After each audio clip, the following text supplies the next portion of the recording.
Hi everyone, I'm Donna Scimia, and welcome to my talk show, Taming the Cubicle Jungle. Tonight my guest is Dr. Randy Martin. Welcome, Randy. Thank you.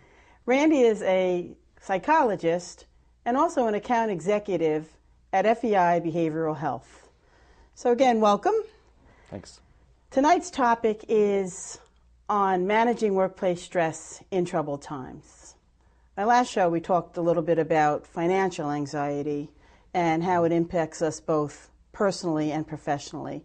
And I want to take this show to a little bit of a different angle to talk more about the impact on the workplace. I mean, we did that the last time, but I want to focus a little bit more about that now. You know, as we both know, there's so much going on out there in the world. The political debates are raging more than ever. The economy is in a constant state of unrest, and everybody's just really stressed out. And certainly we hear daily that thousands of people are losing their jobs. And we hear a lot about those who are being downsized and the impact that it's having on them. We don't hear too much about the people who remain in the workplace, those that maybe are waiting for their pink slip, who are seeing their buddies and coworkers being let go and are really struggling with that. So, you know, I would imagine they're feeling a lot of frustration and angst about that. Can you talk a little bit about that? Yeah, I think we have a really anxious workforce out there, waiting for the other shoe to drop. Yeah. They're feeling, first of all, the sadness at the loss of their coworkers, and then also guilt that they're remaining sometimes. Right. I mean, there's a phrase coined, survival guilt, right? Right. Absolutely. Okay. And then there's sort of a sense of betrayal sometimes about their company and what's happened and why him and why her and why did this happen, and was it really necessary? You know, right. There's a lot of questions that employees have that they don't necessarily have the answers to. Yeah. And so I think that there's really a sense of uncertainty out there that makes people very apprehensive. Right. And their security is threatened and their environment is less predictable. Yeah. It doesn't feel like, you know, a day in, day out job anymore. It's am I still going to have a job next month or next year, you know? What about some of the emotional things? I mean, I know we're going to talk a little bit about the emotional issues as well as how that then impacts the workplace. So let's talk for a minute about the emotional issues, because I know you and I both, you know, are consultants in the workplace, so we know a lot about, you know, the repercussions certainly. But what does some of the survivor guilt look like? So I think there are a lot of people out there that are feeling it and don't even know it, you know, and haven't been able to put a name to it. There's just this unease that they, as you mentioned, this you know, this sort of doom and gloom mentality. What is that really doing to people? You know, and as a psychologist too, what are you kind of sensing some of the emotional issues? Yeah, I think there's a great deal of stress, obviously, partially because these people are being asked to do more with less. They're sometimes taking on other people's roles. They're adding elements to their job. They may not have been trained to do those parts of their job yet, and the expectations may be quite high, or they might feel that they're quite high. And so there's the burden of doing more work and maybe being asked to work longer hours, or the expectation appears to be that you're going to be working longer. So I think, you know, the work-life balance is a little skewed, and people are tending to work a little bit longer hours now.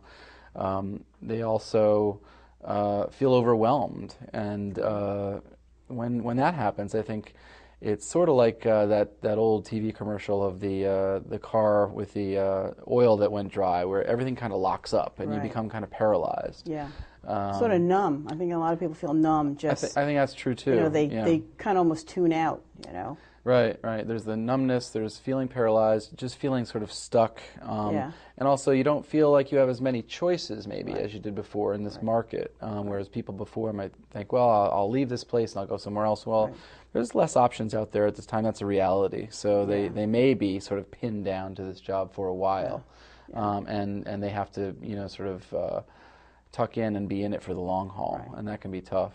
I think a lot of them too are, you know, having physical complaints. I mean, there's a lot of what they call in the field somatic complaints, where you're just not feeling right, your stomach aches, your neck is always feeling tight, you're always feeling stressed out, you're not sleeping, or maybe you fall asleep, but wake up. Some people even have nightmares. I mean, for some people it really is, interfering on a lot of levels in their lives. Yeah, I mean, you do see more headaches, more stomach aches, more back aches. People are tardy more often. People are absent more often. Right, those are really right. The workplace issues, yeah. You're really going to see a lot of people, calling in sick and taking advantage of that PTO because they do feel their stress in their bodies, even if they're not aware of it in their minds sometimes. Although many people, of course, are aware of it, and there's a lot of water cooler talk about stress levels and what companies are or aren't doing to help people manage that stress.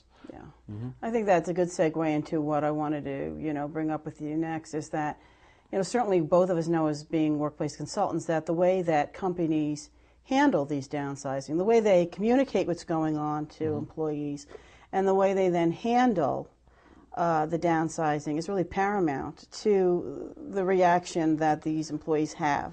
Yeah, I mean, it's kind of common sense, but it's not something that you wonder if it goes on all the time. And I have some theories about that, but yeah. Go ahead. Yeah, I think that companies could benefit from being very sensitive in the way that they manage these downsizings and layoffs and reductions in force, or whatever you want to call it. There are ways to do it with sensitivity and compassion, and there are ways to really hurt yourself as an organization if you don't do it the proper way. Right. Like some organizations offer on-site EAP counseling to people who are being downsized, and they have a counselor on site that day. If you don't have an EAP, you can still hire an EAP consultant to come in and work for you that day and provide counseling not only to the people being downsized, but also to the survivors. And sometimes you want to, have that happen for several weeks or days, after the event, so that people have the space and time to really sit down and just vent a little bit about their reaction. So that's one thing to do. I think also offering things like outplacement services to help the people who are being downsized can really go a long way towards showing your current workforce, the remaining people, that you're treating them well as you can really treat them at this time. You extend the benefits, maybe offer severance package if you can afford that. I think the timing is important as well. There are some companies that downsize a few days before the holidays, and it just seems really insensitive and really unnecessarily cruel. And it needn't be. They could have waited a few days after and I think a lot of employers really, to give them a little bit of credit too, sometimes they feel so uncomfortable with this themselves. And they really don't know themselves what's going on from day to day. And so, certainly in a perfect world, it would be great for them to communicate as much as they can so that the employees are aware of what's going on and kept in the loop so that there aren't any surprises. I remember a situation with a company that decided to lay off employees, and as the employees walked in the door that morning, there were empty boxes in the hall, and they were instructed to pick up a box and pack up your office and bye-bye. And certainly there's some industries where you have to, escort the person out and for security reasons. Yes. And that is kind of respectful. But even then, it's important to do it in a way that maintains the person's dignity. Absolutely. That the managers are aware.